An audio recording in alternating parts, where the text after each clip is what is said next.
que vous allez bien. Alors aujourd'hui, nous allons voir les formulaires. Donc les formulaires, pour ceux qui ne le savent pas, permettent d'envoyer des données au serveur, telles que votre nom, votre message. Voilà, donc si vous avez besoin de communiquer avec d'autres personnes, les formulaires seront très utiles pour cela.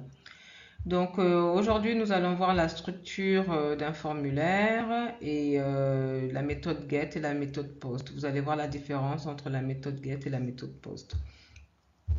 Alors, dans un premier temps, comme je vous l'ai dit, je vais vous montrer la structure d'un formulaire. Pardon. Donc voilà la structure d'un formulaire. Ça commence par une balise forme, une balise ouverte forme et une balise fermante. Donc ensuite nous ajoutons une balise input type qui sera soit texte, soit email, soit textory.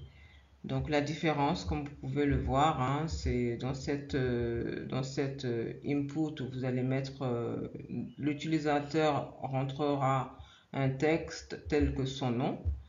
Dans cet input, il rentrera son email et dans celui-là, il rentrera son message, le message qu'il veut envoyer au serveur.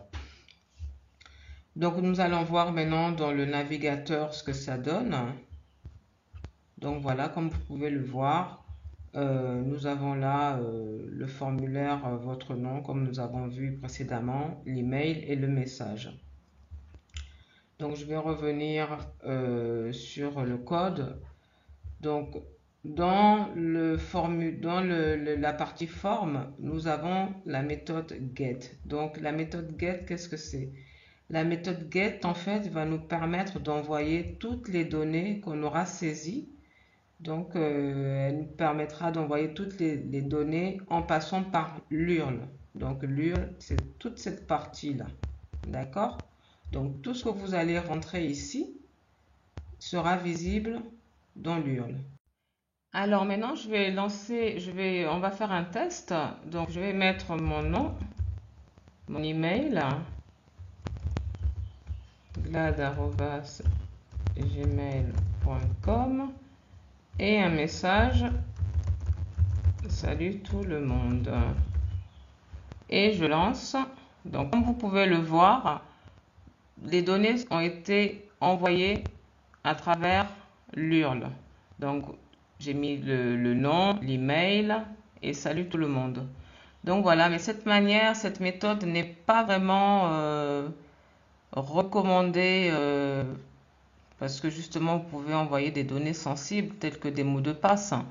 Donc en fait, ce qui est recommandé d'utiliser, c'est la méthode POST. Donc nous allons voir maintenant la méthode POST.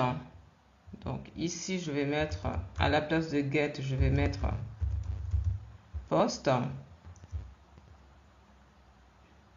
Ensuite, nous allons aller sur le navigateur pour voir, vous allez voir la différence. Donc là, je vais mettre GLAD. Je vais mettre glad@gmail.com et je vais mettre salut tout le monde. Donc je lance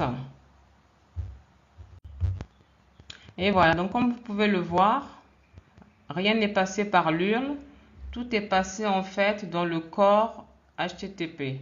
Donc voilà, j'espère que j'ai été assez claire, hein.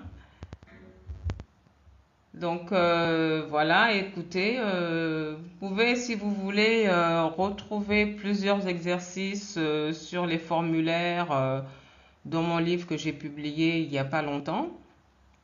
Donc voilà, je pense que ça vous sera très utile de pratiquer un peu plus. Et donc voilà, dans la prochaine vidéo, nous allons voir comment récupérer les données grâce à PHP, au code PHP, et comment faire une validation des données avant d'envoyer les données au serveur. Donc, écoutez, j'espère que ce tuto vous a été utile. N'hésitez pas à me poser des questions dans les commentaires.